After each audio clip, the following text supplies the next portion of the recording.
What is up, guys? This is Atozy here today, and 2013 has been a great year for the horror genre. Many new games have been released, and many more will come in the near future.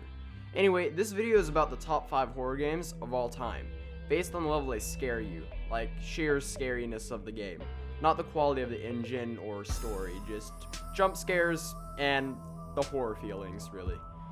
Anyway, on number 5, we have SCP Containment Breach. The game is set in a containment site of the SCP Foundation, a secret organization dedicated to containing and researching creatures, items, and places that threaten the normality of the world.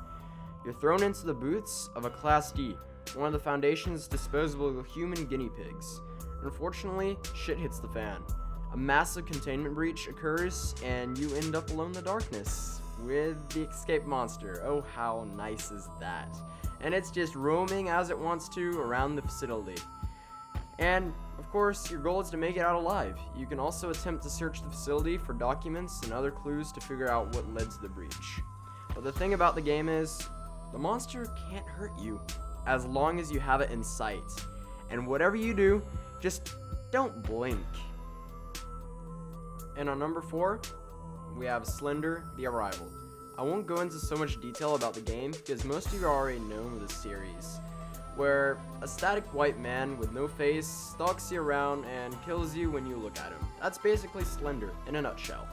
Anyway, Slender: The Arrival is the official video game adaptation of Slender Man 8 Pages, which basically gave the horror genre great attention.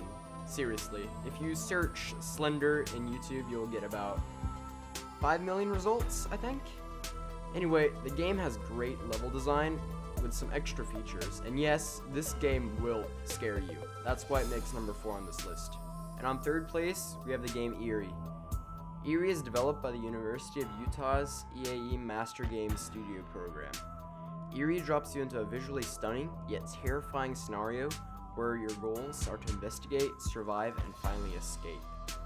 Its first-person horror meets an intense experience with darkness and hidden dead cats, because for some reason you have to pick up dead cats. I mean, that's exactly what I would implement to my game. Eerie begins in October 1966, when the Fermi 1 nuclear power generator suffers a particle meltdown, and locals begin disappearing from a sleepy Michigan town. Oliver Victor is a Red Cross investigator. He is sent to find missing locals, but quickly finds himself trapped underground and being hunted by the product of forced mutations experiments. Oliver's rescue mission quickly turns into a struggle to survive, escape, and uncover what's been happening under the nuclear plant on the shores of Lake Erie. The game is first person, and it's freaking awesome.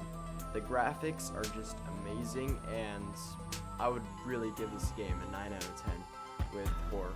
And plus, it is a free game, and I'll have a download link in the description. And on 2nd place, I'm putting Amnesia: The Dark Descent there.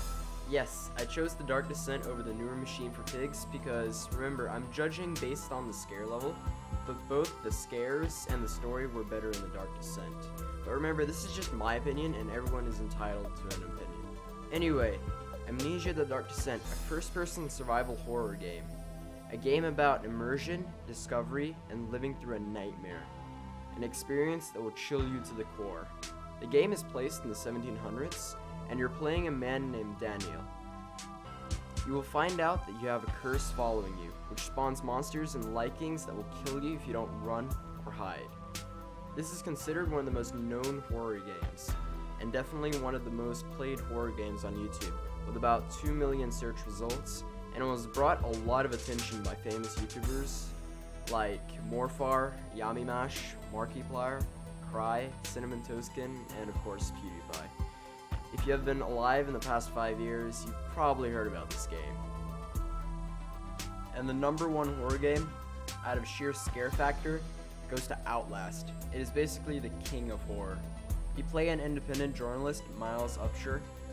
On a tip, he breaks into the facility, and what he discovers walks a terrifying line, being science and religion, nature, and something else entirely.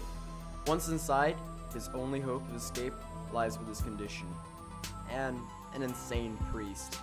I streamed through the entire game in one sitting, and I was literally shivering through the entire thing, and I was just scared and paranoid, and this game just gave me all these little feelings. Outlast had all new mechanics that many horrors did not have. The story was simple at first, get out. But when you got to know the priest, he basically pulled you into the middle of it. Well, that wraps up the top 5. Leave a comment below on what your top 5 horror games are. And also, this is my first top 5 video. Tell me if you want more of the top 5s in the future, but in the meantime, you can check out my other videos. I create funny montages and various parodies, so it'd be awesome if you guys subscribed. I hope all of you guys have an amazing day. Atozy out. I'm thinking way back to the recess days when we could have fun in a million one ways. Young and innocent, none of us knew the president, and Santa was the man, cause his toy supply was infinite. Reliving it with all the friends made, hanging out every day and meeting when the bell rang. Tried to behave, I remember each day, stupid things that I did from K to 12th grade. That life was all gravy, but lately I'm wishing I was 18. Got a lot more stacked on my plate, see, it's crazy. It's the end of the road.